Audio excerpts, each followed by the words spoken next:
Marketing and Communications Manager at Data Conversion Laboratory, and I will be your moderator for today.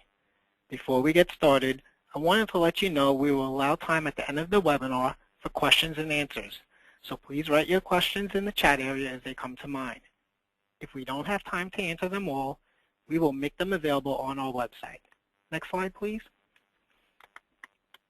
For those of you who are not familiar with DCL, we convert and organize content to create electronic documents, populate databases, publish on the web, and basically get it ready for tomorrow's technology. Next slide, please. DCL services help you refine your document conversion strategy, identify document redundancy, extract metadata, and transform legacy and future documents for real needs, today and in the future. Next slide, please. DCL serves a broad client base, next slide, please, spanning all industries. Next slide, please. Today, we are thrilled to introduce Ann Moller and Laura Dawson of Bowker. Without further ado, welcome Ann and Laura.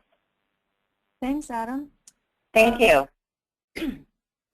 Before we jump in, I'd just like to mention that in conjunction with DCL, we have a survey that we put up at this link that's posted on the slide for self-published authors. So we'd be very interested in understanding what your experiences are with digital publishing. If you go to that link there, you can fill out the survey. Adam, I believe there is an incentive. Yes, there is. Everyone who fills out the survey would be automatically entered into a drawing to win a $100 Amex gift card. Great, terrific. So this is us, Ann Moller and Laura Dawson. Ann is an editor. She's a creative coach and a writer. She's currently based in Maine. And she serves a national and international clientele through her business, Diva of the Word. Her first job out of college was an editorial assistant at Random House, where she worked with Anna Quinlan, Tracy Kidder, Elizabeth Berg, and Catherine Harrison. That's quite a roster, Ann. Since then, she's been involved in nearly every stage of the editorial process, including proofreading, copy editing, line editing, developmental editing, and ghostwriting. Her publisher clients include Simon & Schuster, HarperCollins, Turner Publishing, and Hay House. And she also works one-on-one with numerous authors. And in this capacity, she was the editor of Danielle Laporte's The Desire Map and part of the editorial team for Kate Northrup's Money, a Love Story. Ann also does copywriting and editorial work for websites, blogs, and online courses. Most recently, she's introduced the Divining Sessions, which are a unique form of creative and intuitive coaching for writers, entrepreneurs, and artists. Through the Divining Sessions, she combines her decades of training and experience in creativity, theater, music, business, and personal growth. Ann holds a BA in English Language and Literature from Yale University. And I am Laura Dawson. I'm a product manager for identifiers at Bowker. Previously, I've worked at Firebrand, at Muse, which is now Rovi, Cersei Dynex, BarnesandNoble.com, for independent booksellers, Bantam Spectra Books, and Doubleday. I've also been an independent consultant to the publishing industry with clients including Bowker, McGraw-Hill Higher Ed, Cengage, Audible, A-Libris, Loyola Press, Carson DeLosa, Chuckwalla, Capstone Press, and the Book Industry Study Group. So that's our background, and we'll be talking today about why good editing makes for the best marketing. And we're going to start out with the different types of editing. This is a picture of Maxwell Perkins, who is a famous editor whose authors included Hemingway and Fitzgerald. Different types of editing include developmental editing, copy editing, and line editing, proofreading, fact-checking, and legal vetting. We're going to talk first about developmental editing, which is more of the conceptual editorial. So developmental editing includes, for example, if you're a fiction writer, character development, making sure your plots are watertight. If you're writing nonfiction, you're going to be doing you're going to want to make sure that your progression of ideas is cohesive.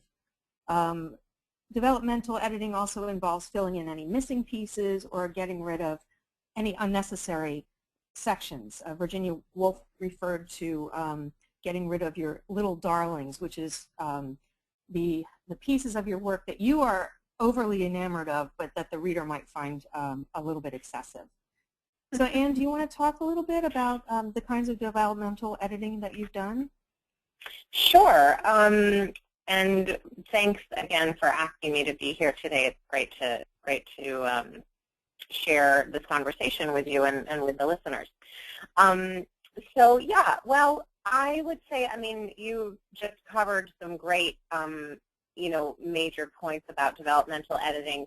I would say that something that I also often look for, most of my work when I work as a copy editor or proofreader or line editor, I work in all genres, but most of my developmental and content editing work has been in the personal growth or health or spirituality genres. Mm-hmm. So basically that's more nonfiction.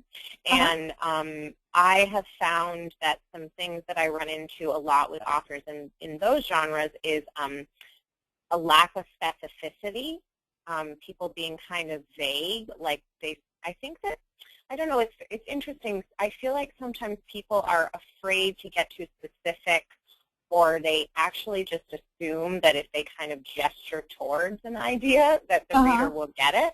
And so I always feel that a big part of my job as an editor is to be basically a reader who needs a lot of explanation, because some readers do.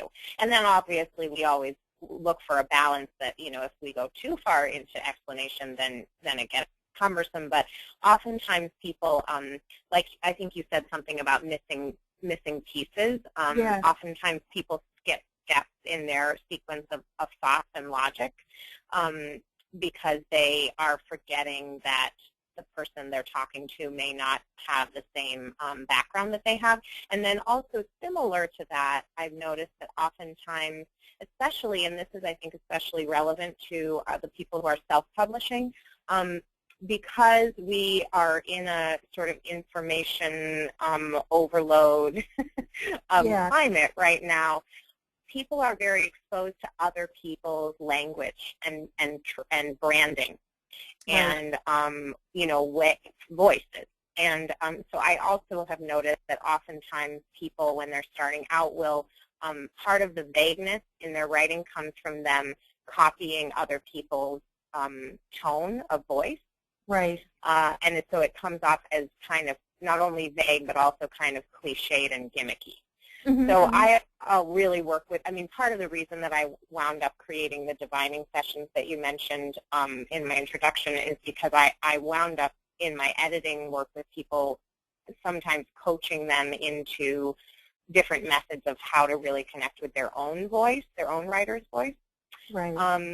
So that's something. Also, one technique that I find is useful, one tool that I find is useful for this piece of skipping steps in the logic is that oftentimes, the truth is, when I'm just writing, I don't like to work with outlines. Yeah. So I really hate telling my clients that they have to use an outline, but the fact is that you can either do it ahead of time or you can do it after the fact.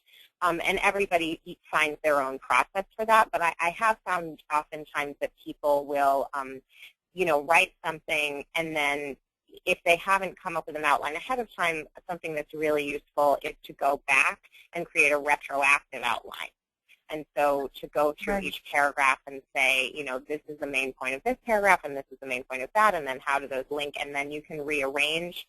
You can create an outline based on that and then rearrange the paragraphs that way. So, yeah, so those are some. I have, a whole bunch of other examples, but just to, those are some of the things that I work with around the content editing with people, or the developmental editing. Great, great. Yeah, so. Whoops.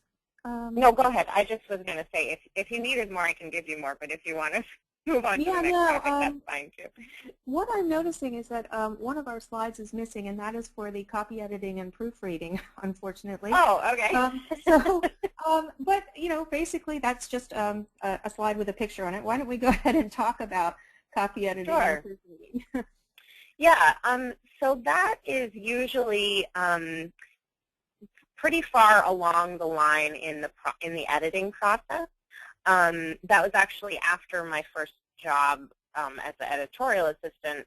When I left that job, I still freelanced with Random House as a proofreader, and then that's how I got into. That was sort of how I started with the freelancing stuff, was proofreading and copy editing, and basically.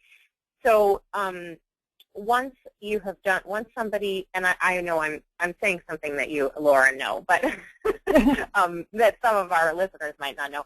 Once the developmental editing is done, which basically means that all of the ideas are clear and the big pieces are in the places they need to be, and the message is clear and all of that, then the line editing, is tightening it up, and we can talk about that more if we want to, but. Then the copy editing is basically more technical stuff like the grammar, punctuation. The other thing that sometimes a copy editor will still look out for awkward phrasings or things that don't make sense. I mean, the copy editor is not a line editor, but so they shouldn't have to do a lot of rephrasing. And in fact, oftentimes if as a freelancer, if you're working with a publishing company, they really prefer you not to do much in the way of discretionary editing. But certainly the copy editor is still an additional kind of quote-unquote line of defense around anything that doesn't make sense or is weird in the writing. So in that case, a copy editor might be more likely to just flag it for the author or for the developmental editor rather than rephrasing it. But really their overall job is the grammar, the punctuation, basically, if you're working with some sort of style guide like Chicago Manual of Style or MLA or something, making sure that things follow that. Also, oftentimes a copy editor will create a style guide specific to the manuscript in question, because then that helps the proofreaders later. So that means that then there are things that are, there are these style guides and these kind of accepted rules, but then every author and editor kind of makes their own decisions about things. So, for example, one thing that comes up with pretty much every book I work on is the serial comma. And that's serial, S-T-R-I-A-L. So, there's a whole lot. I mean, I've even seen on Facebook people sometimes debate about this, but are you a serial comma or what's that? I said blood has been shed over the serial comma. Yes, exactly. So, so basically, in case somebody's listening who doesn't know what that is, it's if you have a series of things in a list. So, like for example, in my bio, it says such authors as Anna Quinlan, comma, Tracy Kidder, comma, Elizabeth Berg, comma, and Katherine Harrison. That comma between the last item in the list and the final "and" is optional. So we don't need to get into all that. The point is that there are just things in punctuation and grammar that are, kind of the formal rules, and then there are things that people prefer to do in a more kind of modern way and that are accepted. And so each time a copy editor goes through a manuscript, they will usually go through that process with the author, and they'll make suggestions, and then the author ultimately also has a fair amount of input. And sometimes this is also where things like poetic license come in, like, for example, with the Desire Map with Danielle Laporte, she has a very poetic way of writing, and so some of her stuff is, not a complete sentence, or it's not like proper grammar, but part of what I was doing in my work with her, because I kind of ended up copy editing it and developmental editing it, is that we were saying, okay, these things we're going to allow as part of your author's voice, and then these things we're going to change so that they're more grammatically correct. And the reason for that style guide is that then you're making sure it's all consistent. because in a whole entire book it's easy to miss things. And then finally the proofreader will use that style guide to make sure that everything, all those decisions that were made between the copy editor and the editor are executed consistently.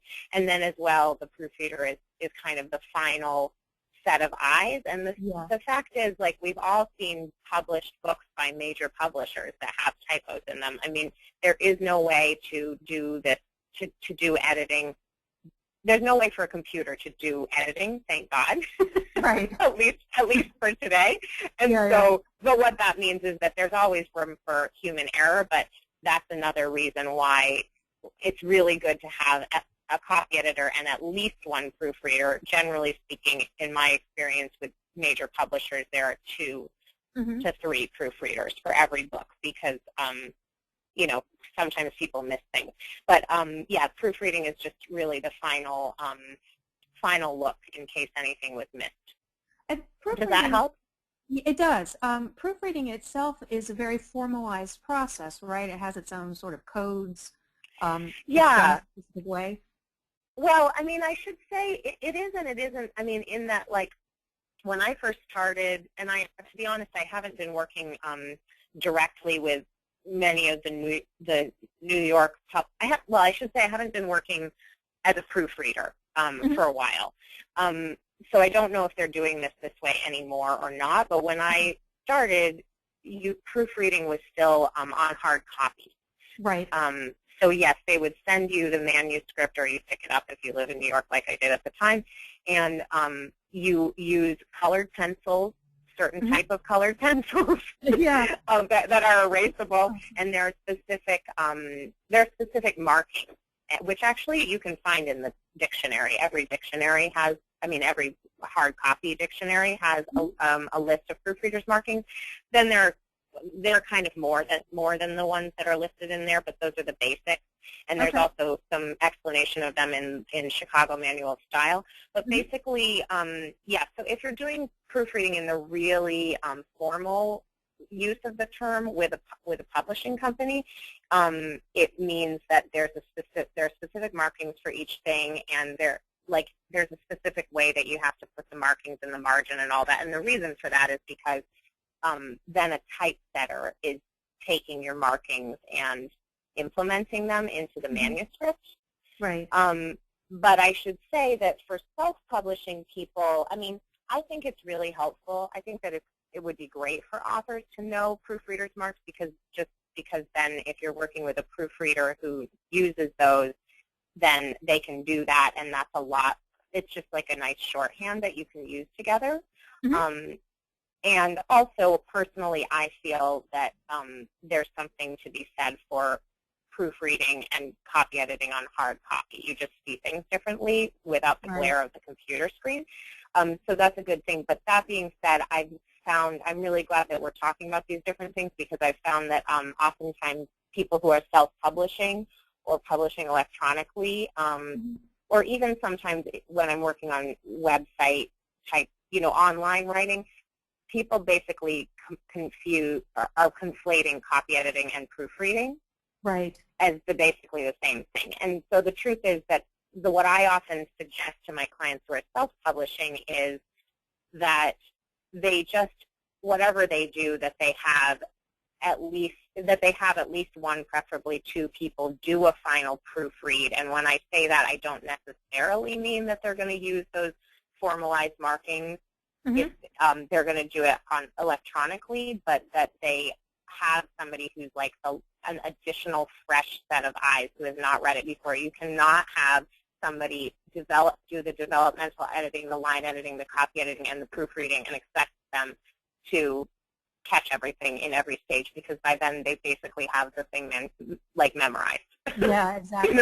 So that's what I see as proofreading is like it's a fresh set of eyes to make sure that everything's been done consistently by the copy editor and also that nothing's been missed. And what people often do electronically is to just use track changes in Microsoft Word instead of the formalized markings. But that's something that's certainly an option, and if you have the time and the logistics to do it by hand, that's a great option. Yeah. Does that answer the question, do you think? It does, yeah. And I know just from talking with folks at major publishing houses, and in fact, even some smaller presses, I was giving a presentation yesterday to the Minnesota Book Publishers Association, and some of them were talking about that, that they still do proofreading and copy editing on paper. Yeah. It's just, that they feel it's more effective. You catch more errors that way. So, looking at the same words in different formats and contexts allows you to surface more errors. Yeah, it does. And then, the truth is also, I mean, honestly, now that we're talking about it, I wish that I may have this next slide to send it in hard copy, because I really, I have this beautiful editor's desk, and, it's much more, it's just a way to really feel more engaged with the sensory aspect of a book. But, yeah, I do think that it can definitely increase the effectiveness and the efficiency of the process if you're willing to, deal with the logistics involved. Right. But different publishers handle it differently. I do have one publisher that I've worked with a lot lately that they send me everything in InDesign, and I make the changes directly in there. Yeah. So, that's anyway. An efficient workflow, sure. Yeah, absolutely. Yeah, exactly. So those are really decisions that will be made, between the author and the editor and the publisher, if there is one, based on, all the logistics involved. Right. So for fact-checking and legal vetting, most fact-checking is done for articles in newspapers and magazines. Book publishers don't do a whole lot of fact-checking because by the time an article reaches the stage where it's going to be developed into a book, the book publisher is assuming that the nonfiction has already been fact-checked. I know, though, that they do legal vetting if you're writing about a public figure or a public situation, just because they're trying to make sure that there's no liability for the publisher to get sued. Yeah. But there have been some kind of notorious cases where a book publisher has not done its fact-checking, and a book has gone to press, and then later it's been discovered that the stuff in the book is not true. And of course, the classic example of that is James Fry's A Million Little Pieces. Exactly, yes. Where he had to go on Oprah and say, whoops, no, this actually is fiction. Yeah. So if you're writing about things that have actually occurred in real life, you want to make sure that you're presenting it in such a way that it's not going to, come back and haunt you later. Yeah, and I mean, I will say, as we discussed ahead of time, this is the part of the process that I'm probably the least knowledgeable about, and I'll just be totally upfront about that. But I will, but I think that certainly, a few things. First off, for fiction, there's always I shouldn't say always, but some publishers will have a disclaimer at the front of every fiction book that basically says, sort of like the disclaimers they have on movies now too, where it says, this is made up, any resemblance to real people is coincidental, stuff like that. And then I believe there is some sort of disclaimer they often have at the front of nonfiction books as well. Especially there's, any books in the health or diet or nutrition industry, it has to say this is not a substitute for medical advice, and all of that. So there's a big, I know certainly when I was working in-house at Random House that I interacted quite frequently with the legal department. And that wasn't even, I wasn't even working on any I was working on prestigious books, but not controversial books at the time. So it's a process that has to be has to be attended to. And then in terms of, that's also part of, maybe I implied it, but I didn't really outright say it, that's part of the reason to have multiple editors as well, is that even though it is not the line editors or the copy editors or the proofreader's job to fact check everything per se, it is part of their job to keep an eye out for anything that seems fishy. Yeah. And I actually had an experience once when, every book publisher generally has like a guide for an overall style guide for everybody who copy edits and proofreads for them. And I did have one that said literally, you are our last line of defense. Because, so, and that particular, I believe that the timeline was that I had received that style guide after that Million Little Pieces debacle had occurred. So, I do think that publishers probably tightened the reins a little bit, even more after that thing. Oh, and, sure. I know there have been others. So, yeah, it's definitely part of what we're supposed to look out for as editors. And therefore, I do think that, we'll be getting into how to receive feedback and stuff as an author. But I do think it's a good idea to be prepared that editors are it's sort of by necessity, editors have a tendency, at least when they're doing their editing work, to live in a pretty left-brain nitpicky side of their thinking. Right. And that's part of our job. Right. So if you have somebody say, are you sure this is correct? Yes. It may be irritating, but they're actually doing it for a reason. Right. But I wonder if there's anything else that needs to be said about this. I mean, certainly I would say, it's a good idea for authors to probably educate themselves about the legal sides of whatever they're writing about. But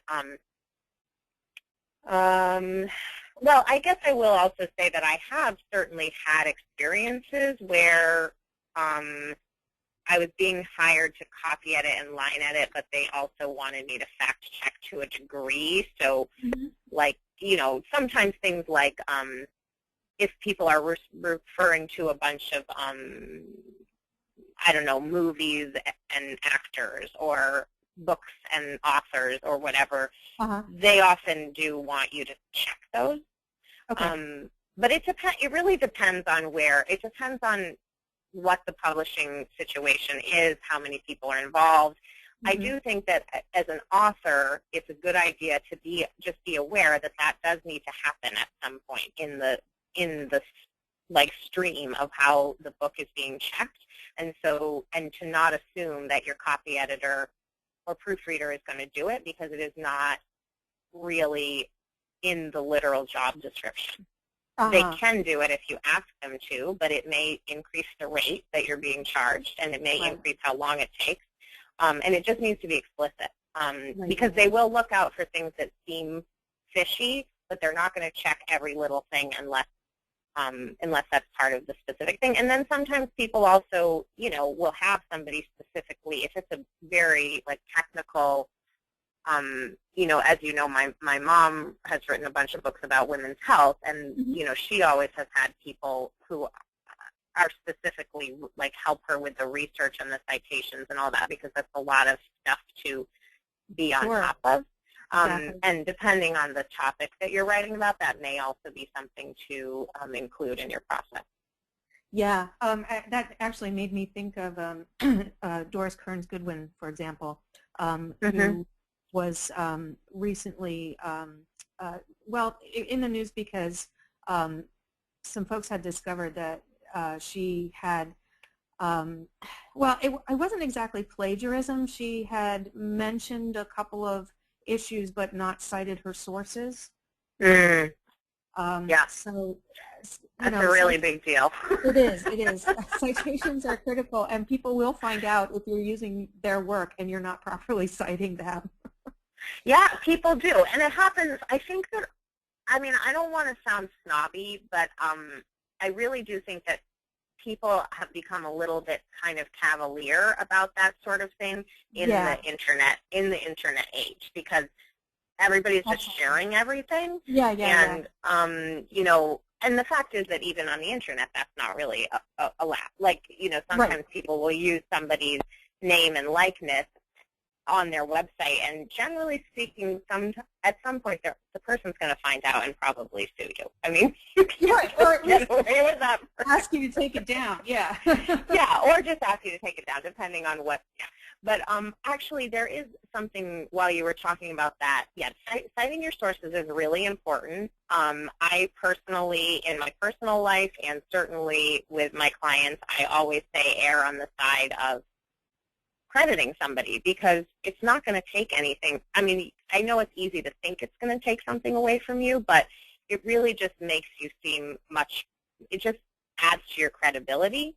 Exactly. It doesn't take away from, it doesn't mean, for example, I will just say, I'll cite my source right now. The thing about the retroactive outline that I said earlier, I mean, it's not like she made it up, but I was specifically taught that by one of my mentors named Kelly Notaris, who has a business called KN Literary something or other in Colorado, and she's one of my mentors.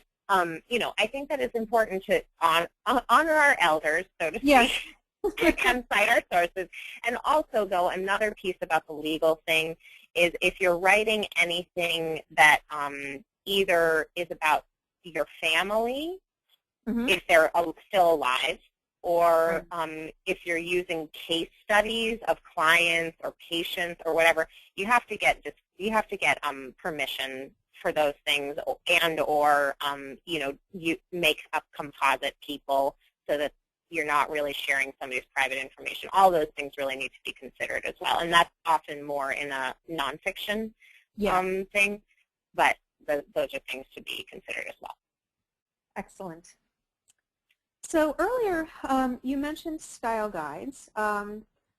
I've got a slide here with a few of them. The MLA guide, the Chicago Manual Style, the AP Style Book, and Strunk and White. Now, my understanding is that the MLA Style Guide is for scholarly publishing. Chicago is more for trade. AP is more for journalistic publishing and for nonfiction that's derived from articles. Strunk and White is just a classic. Yeah.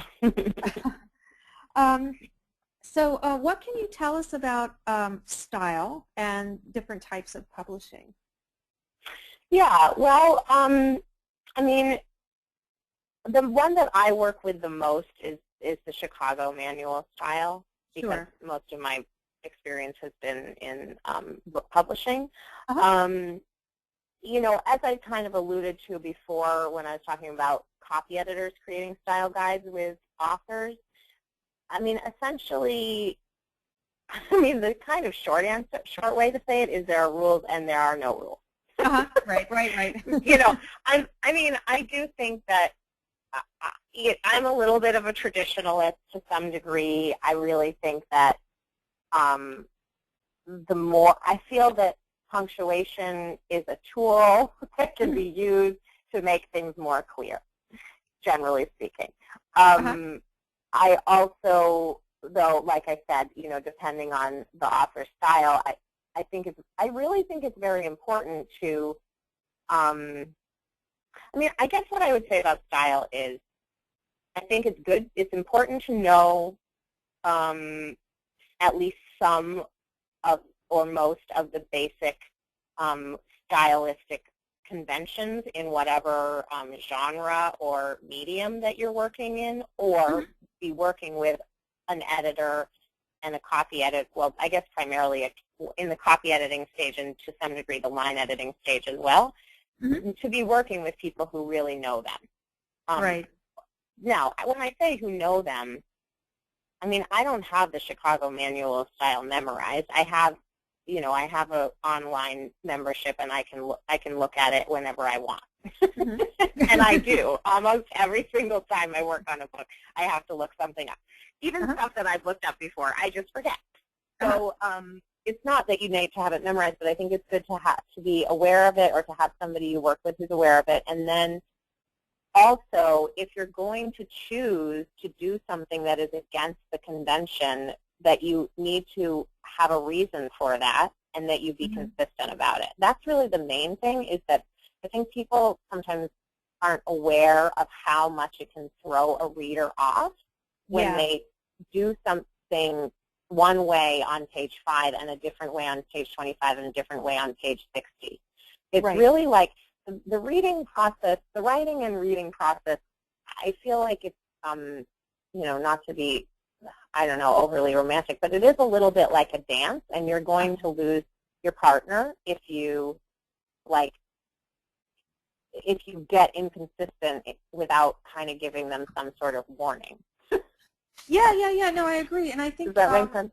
It does, and I also think you know, this is where we kind of get into the marketing side of things. If your book is consistent in style, if it has been proofread and copy edited and line edited, and you know, and all of that, it is it presents as a more professional product. Yeah.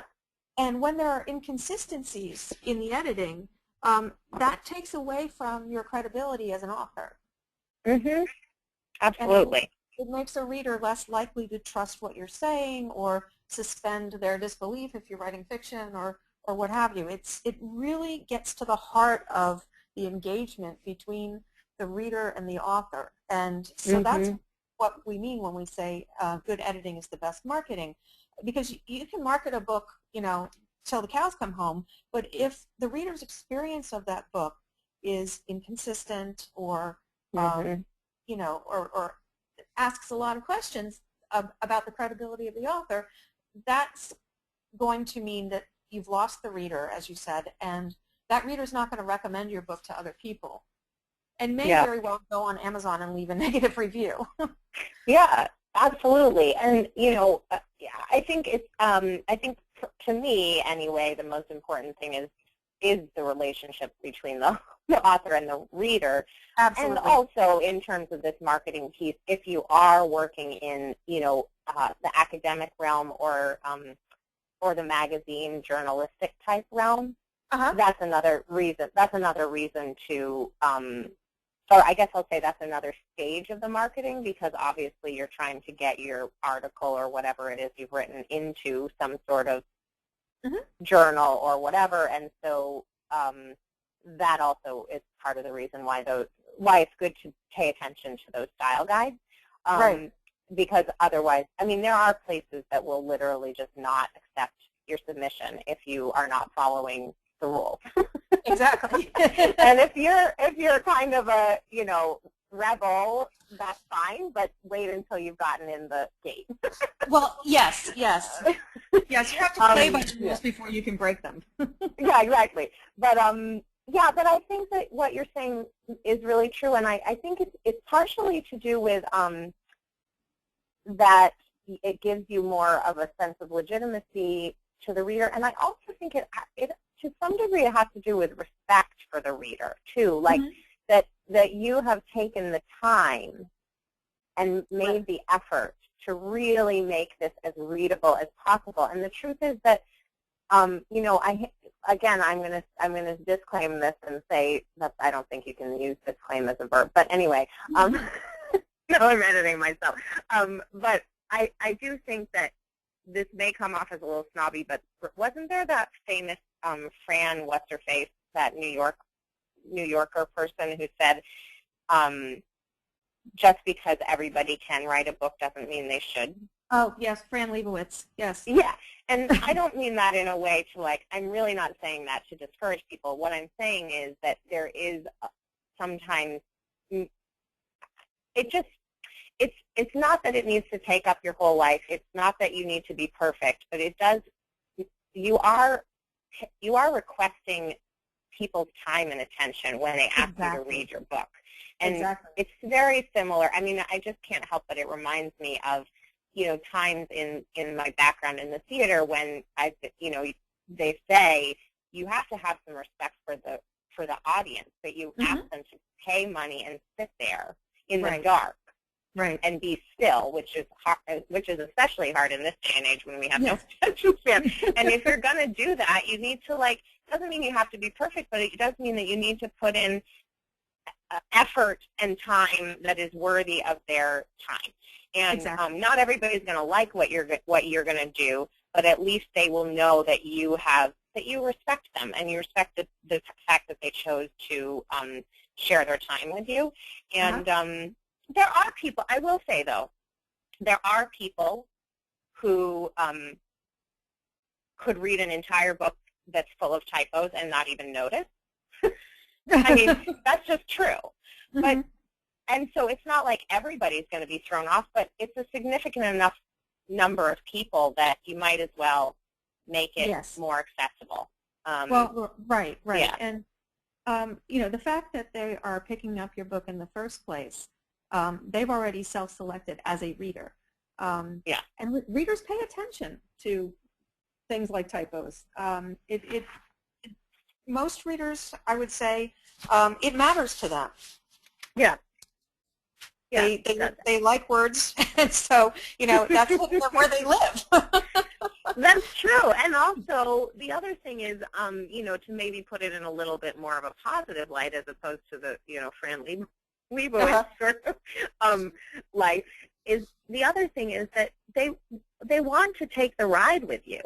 Yes. You know, I know for me, like, I do have some books that I actually have 2 or 3 books, like, literally in my bedroom at this moment that I have been slowly reading that are self-published and have not been edited well. And the truth is that I'm sticking with them because I like the people who wrote them and I like the content, but I have to put the book down more often because it throws me off.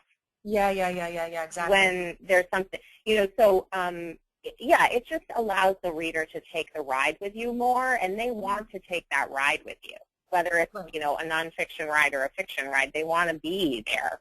Yeah, they've put the money down, and they've already committed the hours, and it is hours of their attention. Yeah, it is hours, and then depending on the genre or the topic or whatever, you know, I'm assuming that if you've written the book, it's because you have something that you feel that somebody could get something out of reading it. That's right. That you want to help them or uplift them or entertain them or whatever. So you have a gift to offer them, and they'll be able to receive it and really reap the rewards of it. Well, that's not the best phrasing, but they'll be able to really receive it and get the most out of it if the writing is as smooth as possible. It doesn't have to be Pulitzer Prize winning, just smooth and clear. Right. Great. Yeah. So I wanted to also, you know, based on your experience as an editor, discuss some of the common problems that you have found over the years. You did mention at one point the issue of authenticity and writing something for marketing reasons versus writing because you actually have a message you want to convey. Yeah. I was hoping you could talk a little bit more about that.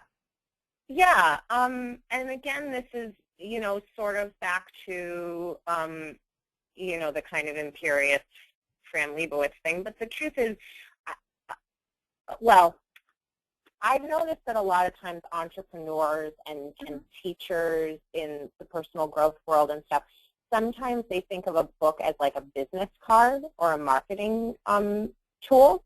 Right. And it actually, it totally is. It absolutely can be. And that doesn't mean that, I mean, if you're going to go to the trouble to write it, you might as well write something that actually really feels like, you know, now I'm going to get a little spiritual here, but something that actually really feels like it is wanting to be said through you. Something that you really feel like you want to share. So yeah, I think that is part of it is really asking yourself, what is your purpose in writing the book? And it's okay if part of the purpose is marketing or building your platform or having a back end at your speaking engagement. But then beyond that, there has to be some sort of, I there has to be some sort of driving force that's beyond that. I think.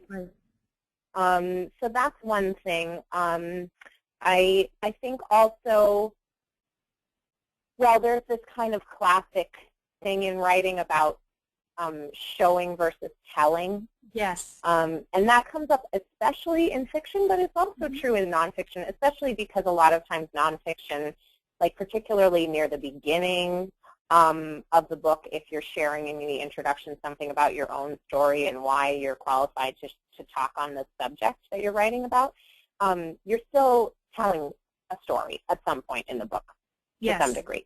And it's really, I really feel like this kind of goes back to what I was saying before about people being vague.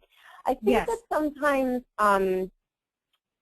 people think that it's not okay. I think there's a fear about taking up the space that they need to take up to tell their story. And I would really encourage people to give themselves plenty of space and then let the editor help them tighten it up. But if you write out the story in a way that's like truncated because you're just kind of trying to get through it, then you do run the risk of telling instead of showing. And what that means is that then it's harder for the reader to be in the moment with it, to like take the ride with the story, and to be emotionally engaged. So really, I feel like the more specific you can be, both in terms of your concepts that you're explaining and in terms of your storytelling, the better. I feel like people just kind of rush through sometimes, and so that's something that I see a lot. And I mean, I honestly often suggest that people do some, give themselves space to just write more than they think they need to, and even use some of, I think that, oh shoot, I'm having trouble remembering her name. Oh, Natalie Goldberg. Oh, yes. Writing Down the Bones, as well as a bunch of other books. She has some really great exercises in her books about, you know, getting into the nitty-gritty details of daily life in your writing, and that's always a really good idea. I mean, somebody could write about, I don't know, well, okay, here's an example. Actually, you may know this person, if I can remember her name. There's a woman who I went to college with who wrote, I don't know if she does anymore, but I think she does run Murray's Cheese in New York. And Liz Thorpe is her name, Liz Thorpe. And she wrote this book about cheese. And I barely eat cheese, but she's such a beautiful writer that it makes you want to read the book because she's so detailed about the way she writes about it. And I mean, at the end of the day, I think a lot of it has to do with getting into the sensory details. Exactly. So, you know, literally the 5 senses. So there's that. Let me see. I actually made a few notes here because I wanted to cover some of these things. Well, here's something that's related to that. I'm sorry if you're hearing a buzzing on my phone that somebody was trying to call in, but I clicked ignore. I don't know if you're hearing that. So related to that is kind of a lack of vulnerability. And I run into this a lot with nonfiction, especially if you're writing a nonfiction book that's kind of like prescriptive, like you're telling somebody what to do about something or offering suggestions. It's really important that you get vulnerable, especially like pretty much right from the beginning of the book, and explain to them what your journey has been and why they should trust you. They're not going to just trust you because you like tell them to.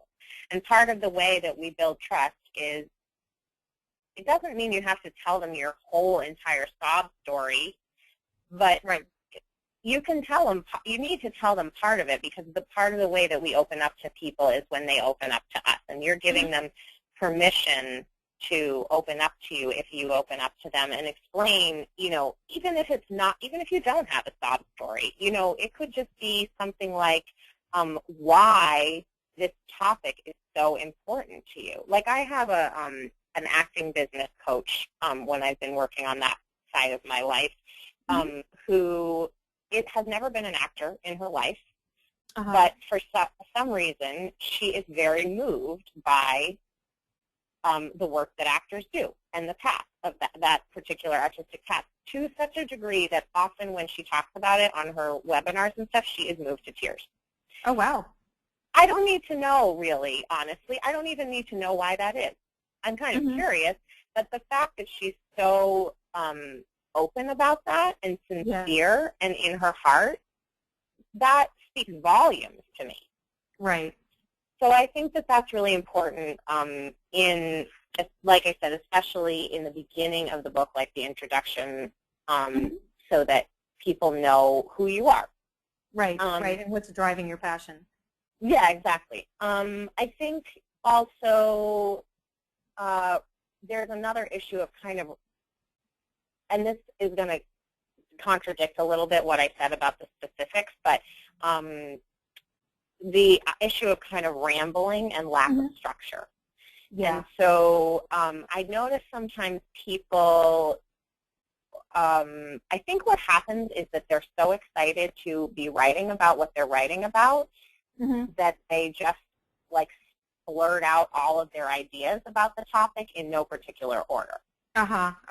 And so that, I mean, that's where obviously somebody who's a really good developmental or content editor can really help you. But it should be said that it's also partially your job as the writer to, at some point, start to get into creating some of the structure yourself. And so that, like I said, can be either through an outline ahead of time or a retroactive outline. And definitely, I think often reading things out loud to yourself can be really helpful.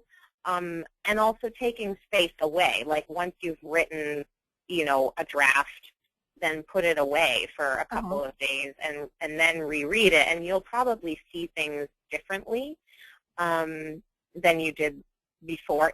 The truth is, personally, I find the developmental content editing structuring part of writing and editing to be the most difficult part. It's very, you know, kind of big picture, and it requires a certain type of thinking. And I think it's, for me anyway, everybody's different. I'm very detail-oriented. So for me, I have to really pace myself with that kind of thinking. I cannot, like, push through. I have to take breaks. So that's a way, that's some things about how to approach it, but definitely to think about, like, what am I delivering in this chapter? And what is it that I want the reader to receive by the end of this chapter, and how am I guiding them from one point to the next? And what is the purpose of each point that I'm making and each story that I'm sharing? I mean, I guess another piece of this is redundancy. I didn't include that in my initial brainstorm when we spoke before, but that's something that I noticed. There's people get really repetitive and redundant. So that's something to really keep an eye out for. But all of that being said, you know, those are the common problems that I see as an editor. But, you know, kind of built into your question is the fact that it's kind of the part of the solution, which is it's really good to work with an editor. I mean, you know, it's just, you don't, you know, and the only reason I keep using analogies to acting is because that's just a big part of how I think about things. It's another part of my life. And also because I think oftentimes people find that world kind of intriguing even if they're not in it. So, you know, a director, I mean, usually, well, nowadays actors do direct themselves in films on occasion and stuff, but generally speaking, it's better for an actor to be able to just be in the moment and do their thing and not have to think about, like, where the camera is. And so the same is true as a writer. It's a different, it's kind of a different way of thinking. It's a different way of approaching it. It's a different way of being. And so you can definitely put on an editor's cap for yourself as a writer. And I definitely suggest that people get, you know, practice that. But it's really good to have somebody, an editor that you feel like you can really trust, and you can say, okay, this is what I did. and please help me because, you Right. know, I can't see it anymore or whatever. Yeah, absolutely. And that Yeah. actually brings us to our next point, Yeah. which is that many sets of eyes are on a book in a publishing house. That's, you know, practically the whole point of the publishing house is that lots and lots of people are going to be looking at this manuscript as it goes from manuscript to finished book. So you've got all these editors, in addition to which you've got all this other personnel at other levels, at the production level, the design level, the marketing level, the sales level. All of these people within the publishing house are reading this book. So you've got a ton of objectivity there. So when you're publishing yourself, it's really wise to circulate your book at various stages to as many people as possible so that you can kind of, you know, engage those multiple sets of eyes and get that feedback. Yeah, absolutely. And, you know, I do think that I really think that the piece about who those people are is important. And so what I mean by that is, you know, I understand that that self-published authors, you know, do not have the budget that a big company has and all of that. Or you know what, some do, but some don't. But so in other words, you're probably not going to have every self-published author, not every self-published author is going to hire, you know, a developmental editor, a line editor, a copy editor, two proofreaders, a marketing person, a publicist, you know, all of those things. But that being said, it would be great if you could get as many of those people as possible, keeping in mind, I should say, I feel it's important to say anyway, that usually the content, even at a publishing house, the person who does the content editing and the line editing is often the same person. Yep. Although sometimes it's not. If, like, for example, your editor is more of an acquisitions editor, and then usually their assistant or an associate editor at the publishing house will be doing the more hands-on stuff. Exactly. That was my experience too. Yeah. So, but that being said, I think that it is really crucial to have at least one, if not two or three, professionals looking at your manuscript. And then beyond that, you know what? It can also be really helpful to have, you know, to have readers. I mean, you know, you'll notice a lot of times in acknowledgments to books, authors will not only thank their editor and their agent and all that, but they'll also thank their readers. And what they mean by that is that people often will say, will you be an advanced reader for this book? And it can be somebody who you feel like, you know, you just really respect their opinion. They're somewhat well-versed in the subject matter that you're writing about, or just they're very prolific readers, or whatever it is. And sometimes, you know, that can be just something that somebody does for you just as a service for free. Right. Sometimes it could be, and that I think happens a lot. A lot of times people are really happy and excited to be part of the creation of a book. Yeah. And plus, there's something really kind of fun about getting a sneak peek, you know? Exactly. But at the same time, you can also, if you feel like, you know, depending on what like, for example, with the desire map, there's a whole workbook that's part of it, so people are going through exercises. So we had a group of people kind of be our guinea pigs. And in that case, then what we did was, I believe that I think they ended up getting the book for free as a thank you. So, you know, there are things you can do if that feels like what you want to do. But I'd say you can have both. You can have sort of non-editors and editors. And keeping in mind that, you know, if you're at a publishing company, the people who are like the marketer, the marketing people, the publicists, those people, they're professionals in the publishing world, but they're not editors. So it's kind of equivalent in a certain way. I mean, you could even have a friend who's good at marketing read it. Mm-hmm. Mm-hmm. So I think it's a good idea to be thinking about, like I actually just had this conversation 2 days ago with a client, to be thinking about maybe having a mix of people who, you know, 1 or 2 of them are people who are really familiar with your subject matter, and then 1 or 2 who are completely unfamiliar. Yeah. And see what they say. Right, right, right. Which, of course, leads us to the final slide, which is on accepting constructive criticism. The more widely you circulate your book, the more feedback you're going to get. Yeah. So why don't we talk about that a little bit? Yeah. Well, yeah, I'm glad you said that, because I did want to say, even at the end of that other point, that you know, there's kind of a fine, that's a tricky balance of like getting enough feedback versus too much feedback.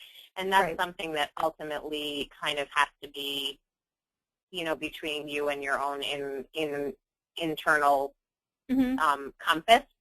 And maybe it's also something you discuss with a coach or with your editor or whatever. But yeah, for sure, sometimes, you know, just like getting 10 opinions on a decision could just be confusing. Yes. Having a ton of feedback can be confusing. And also remember that everybody has an opinion. Yeah. You know, whether you're talking about opinions of quote-unquote professionals and opinions of quote-unquote lay people. So, you know, keeping in mind all these famous stories that we hear and read about of authors getting rejected a million times by publishers and agencies, and then becoming hugely successful. So we just keep in mind that everybody's got their opinion, and at the same, so you don't want to take everything like, you know, take everything with some degree of lightness, that everybody's got an opinion. But that's part of the reason why it's great to work with people, both editorially speaking and in your kind of circle of readers, that you really do respect their insight and you trust them. That's an important, like, I'm kind of veering off a little bit here, but I think that's an important piece in choosing an editor, is that there's somebody who you feel like you're kind of on the same wavelength with, to some degree. Right, right, right. So that they're going to play devil's advocate with you to a degree that's constructive, but they also are kind of buying what you're selling to some degree, and they're not going to like be fighting you every way at every turn. So, okay. So that being said, I think accepting constructive criticism is just a challenge in life. It's not easy. It's really not easy. I think that personally, as an editor, it was one of my big lessons. I will just be totally honest that in that first job at Random House, I had an author ask me to like look at her manuscript and give her some feedback. And before I sent the letter with the feedback to her, I showed it to my boss, and who was her editor, and said, okay, this is great, but you have to remember that no matter how successful, no matter how many books they've sold, no matter how many, you know, good reviews they've gotten, they're still human beings, and they're still artists, and they're still sensitive. So you have to start with what works. Every time. Right. So now, maybe not every editor does that, but most editors I know do that. So if you, as an author, are working with an editor who does that, and you feel like they're just, you know, blowing smoke up your skirt, they're not. Right.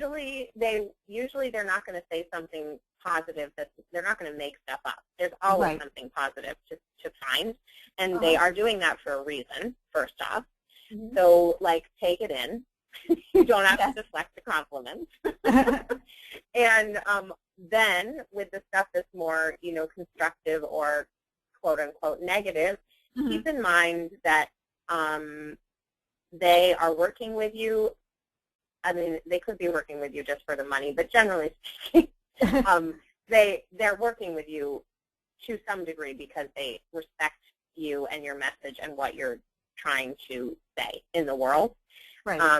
And they want to help you. And so there's always kind of, to me, there's a baseline assumption that we're on the same team, and whatever feedback I'm giving is basically polishing something that is already really beautiful, and just making it better and better and better. Or even, back to some of the points we were talking about earlier, it could be something like, it's very clear that there's a really powerful message in here, and it's getting clouded by some of the writing issues, or whatever it is.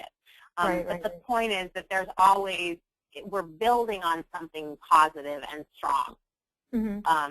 It's not a statement about you as a human being. Right. And it's not a sometimes it's a statement about you as a writer, but not, unless you're working with somebody who's a writing coach and an editor, that's not really what they're there for. Right. Yeah. It's more like creating a product that works. Yes, exactly. That's really what it is. Yeah. Exactly. So I would say one thing to think about is how it works best for you to receive the feedback. So like some editors and authors will talk on the phone first before they give any written feedback. Others will give the written feedback and then talk on the phone, or whatever. Like that's partially, maybe an introvert-extrovert thing, or whatever kind of works best for you. That's something I would say that would be great to consider in your relationship with your editor. And also you can always ask questions. Right. If something doesn't make sense. And you can push back to some degree, keeping in mind that we're on the same team. Yeah. But it's always your book. The author, the editor is your, midwife, basically. Yeah. Yes. Excellent. Is there more you want to say about that, or is that? No, I think that's perfect. Great. Adam, do we have any questions?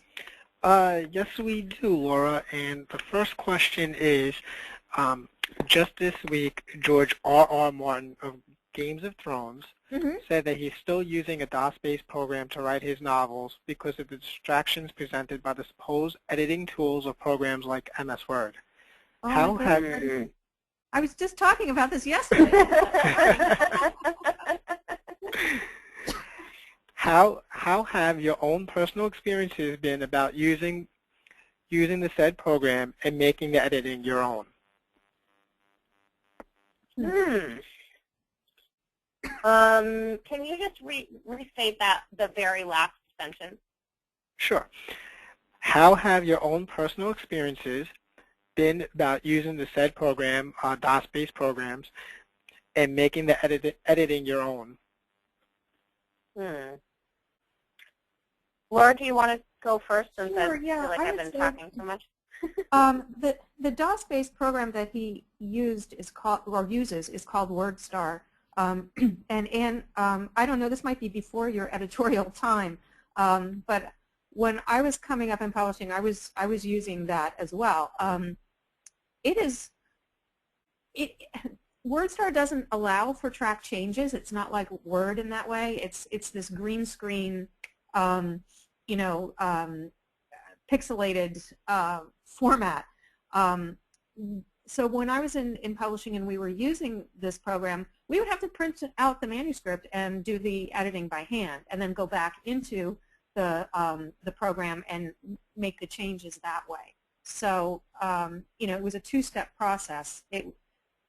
I understand his need for continuing on that path. It's working very, very well for him. So it boils down to whatever works for you. It's just a lot of keystrokes and a lot of repetitiveness, but from an editorial standpoint, that's a great thing, because the more times you're revisiting those words, the more you're going to catch.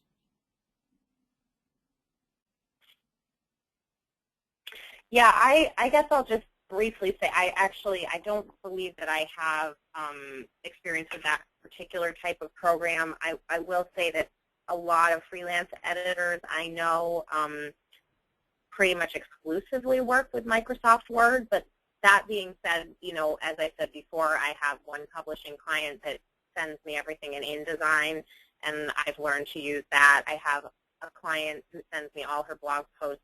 Well, I actually edit her blog posts directly on WordPress, or she sends them to me in Pages, which is an Apple thing, and then I just copy and paste into Word. So, I mean, there may be some editors who will only work in certain programs, but I think that you can probably find a way to work however you need to with the person that you're working with. And you know, Laura and I were joking that it would be great if Microsoft had an actual editor helping them. Yes. create that program, because it's, yeah, I mean, there are aspects of it that I really love, but for sure there are some things that are very It was clearly designed by engineers. Yeah. Okay. And back to paper and colored pencil. Yes, yes, yes. That is always there for you if everything else fails. Yeah, exactly. The next question is, when do you really say enough is enough in terms of the rounds of editing a manuscript goes through? That is a really good question. And unfortunately, there is no straight answer. I will say that, as in many artistic and entrepreneurial fields, part of the answer to that has to do with the basically timelines and budget. I mean, eventually things just have to be wrapped up. But that being said, I would say that with developmental editing, well,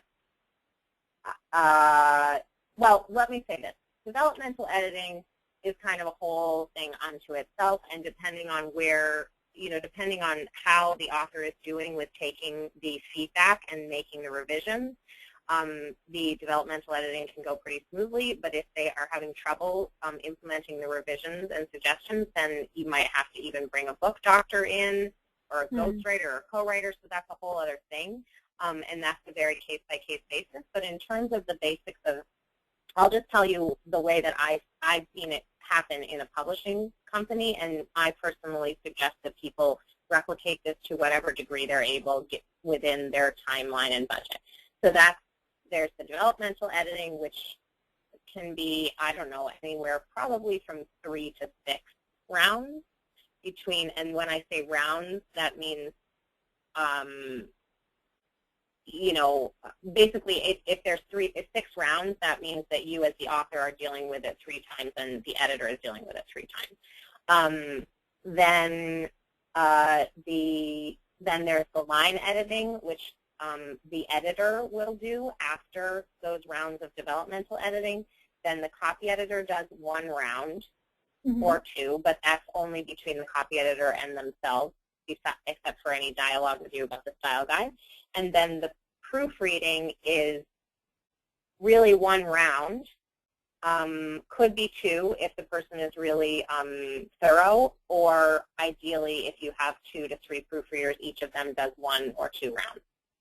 So I hope that helps. I know that's a lot of rounds, but personally I think that's what it kind of takes.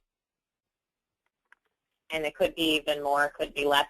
It really also depends on the subject matter and the quality of the writing at the beginning. Do you want to say anything more about that, Laura?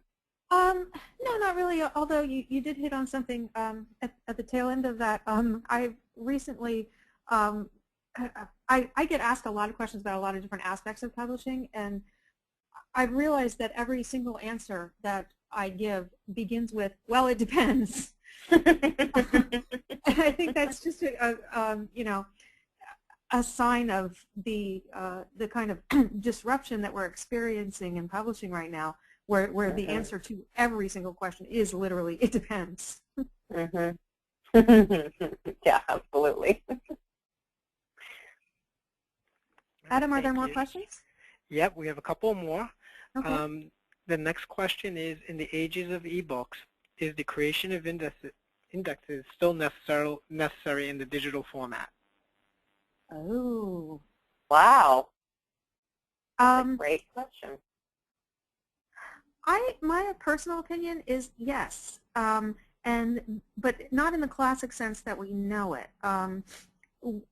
What I mean by that is, rather than having the index at the tail end of the book with the page number, instead of the page number, having a link to the citation in the book, so that you can browse a hierarchy of topics and readily jump to the points in the book where they're mentioned. Not everybody approaches a piece of text from the point of view of a search box. I mean, yes, you can search for specific words, but it is sometimes helpful to browse the existing terminology that's in the book and make your choices accordingly. So I think there still is a role for the index. It's just going to look a little bit different from the classic index that we're used to.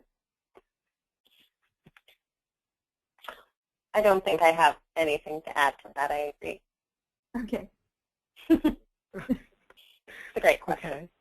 The next question, and I have two more, is, our publishing house loves and uses the CMOs, although we are inclined towards many Britishisms as well. Do we have the leeway and right to adopt the best of CMOs and Britishisms to create our own in-house style guide, which supersedes both in the debate over style? Laura, do you want to go first? Sure. Or? Yeah, I just, some clarification on the term CMO would be helpful. I think they may have meant CMS, as in Chicago Manual Style. Okay, got it. Yeah, that makes sense because of the way it came in. Yeah. Okay. No, go ahead. Okay. Well, yeah, I mean, I think, the short answer is I think so, yes. Personally, I'm a little idiosyncratic with my own writing, and I prefer, like, for example, the British spelling of judgment with an E after the G, but most American publishers would, tell you otherwise. So, yeah, I mean, I guess, I don't know if this person is still online or not. I'd be curious to know if this publisher is in the UK or in the US in terms of the use of Britishisms. But yeah, I mean, I think, I've certainly worked with, as I said, a number of publishers, and I mean, I think it's really great for pretty much every book publisher, and I would really suggest that almost every company have a style guide so that everybody knows what the conventions are and what's agreed upon. And I believe you can create whatever style guide you want. I guess maybe that's something to also research a little bit. In another reference book is Words into Type. Words into Type. And there might also even be some stuff in CMS itself, but unless there's like as we always say, it depends on the situation, but I mean, unless there's like a particular reason why your industry would frown upon using Britishisms, I don't see why not. I mean, you could even, I'd also think anytime, if it's so many Britishisms that it's going to look really kind of odd, then you might have something in the front of each book that says, we really like using these words this way, and this is why, or something. Yeah, yeah, I think in general, anytime that something's being done that's quite idiosyncratic, it's nice to give a reader a heads up that you're doing it and you're doing it for a reason. But in terms of your specific question, I think sure. And just to answer your question, and the person who asked that question is based in Kenya, but the biggest market that they are in is here in the States. Oh, that makes sense, because, I mean, I'm guessing based on people that I have known from Kenya that there's a mix of those two styles in the way that English is spoken and written there. So, I mean, if somebody's buying a book from Kenya, they're probably going to know that it's not going to be written necessarily the same way that an author or a publisher in the U.S. would write it. What do you think, Laura?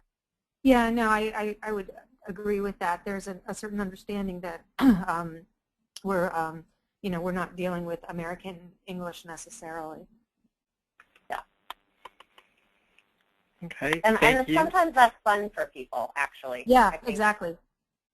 If they know that it's coming from another country, then that can be fun for them. Thank you. And the last question we have is, the Twilight and Shades of Grey series are supposed to be badly edited. It's okay. Supposed to be badly edited books, but they did well in the market. What made them the exceptions? You want to go first, Laura? Sure. As for Twilight, and I read all of those books on a tear one day, pretty much. They are badly written, very badly written. They're also weirdly compelling. It has more to do with the suspense of the story, the constant sense of threat, and you start worrying about the characters and reading quickly because you want to know that they're going to be okay. And they're also deeply weird. And that adds to the compelling nature of them. 50 Shades, I think, is a little more straightforward in terms of its appeal because, plain and simple, sex sells.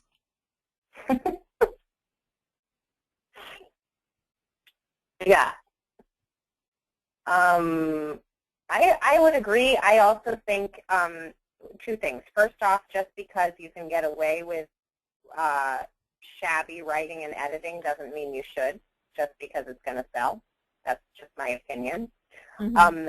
That being said, I personally, I have maybe some somewhat unconventional beliefs about this sort of thing, but I do think that it has to do with larger things happening in, like, kind of the, do you say zeitgeist or zeitgeist, Laura? Do you know how to pronounce it? Yeah. Yeah, in the zeitgeist and sort of the collective consciousness of the culture, and I just think that there are things that sometimes just hit at a certain time in a certain way, and they just connect. I mean, I think it's probably related to things that are discussed in Malcolm Gladwell's The Tipping Point. Right.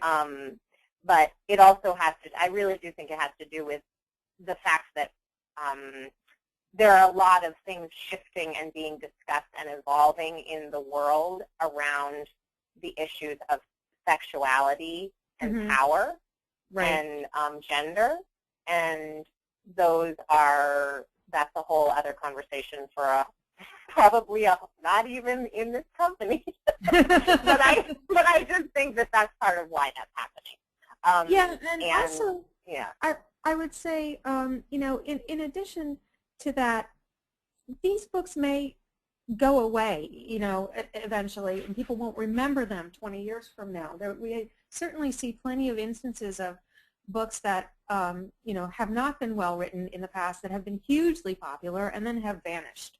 So just because it's selling well now doesn't mean it's going to be a consistently valuable work in the same way that, the more well-written stuff is. Yeah.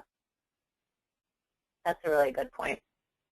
And then I think also it has to do with, maybe this isn't related to the point I just made, but, and actually to the point that Laura just made too, but is that I think it partially has to do with the way that word spreads right now, that, like, for example, people read, maybe it's not even just right now. The fact is that people are curious when everybody, quote unquote, everybody's talking about 50 Shades of Grey. Right. I remember I was working, when I lived in New York, one of my jobs was I was a legal proofreader in law firms, and I was like on lunch break in, you know, in whatever, the coffee room or whatever, and all of these people that I did not know were talking about 50 Shades of Grey, and it was like, you know, both genders, all different backgrounds, and I was shocked because I just assumed that pretty much only women were reading it. And in secret. But, yeah, and it was just, I thought it was hilarious. But the point is that I think the part of it also is there has been a curiosity factor. Yes. You know, like, what is it really all it's cracked up to be? And then with Twilight, of course, there's the movies, and now there will be the 50 Shades movies, and it also partially has to do, I think, with the way that the publishing business is working these days, which is that when you're working with a big publisher, the fact is that they put the majority of their time and effort into the books that are going to make them the most money. Exactly. So once a book starts to take off like that, they kind of double and triple their marketing and publicity machine. And that coincides with those machines in the other parts of the media, and it's just like kind of a whirlwind that happens. Right, and so the quality of the content at that point is not irrelevant, but secondary, because there's so much marketing money being thrown at that product. Yeah, exactly. I mean, it's similar to, you know, in some ways it's similar to what happens in the music industry. You know, there are people who get hugely famous who can't really sing on tune because there's a marketing machine behind them. Exactly. And that being said, again, to some degree, I think that maybe part of the reason that we're so interested in stories that have to do with, you know, kind of alternate reality or bizarre sexuality or whatever may have to do with things going on in the world, as in, you know, the same reason that certain types of entertainment were popular during world wars. It's like there's an escapism factor as well. It's not an easy time in our country right now, or in the world, really. Mm-hmm. Adam, any other questions? That was all the questions. So on behalf of everyone, I'd like to thank everyone for attending. This concludes today's broadcast. Unless Laura and Ann, you have anything else to say? No, thank you so much. And thanks everybody for hanging in with us for such a long time. We had a lot to say. And for everyone who's still on here, you could access the recorded version of this webinar in the webinar archive section of DCLLab.com. Our next webinar will be next Wednesday, May 21st at 1 p.m. Eastern Daylight Time, titled Monetizing and Marketing Digital Books, presented by Mercy Pilkington, Senior Editor at Good eReader and CEO of Author Options. Thank you, everyone, for attending, and have a great day.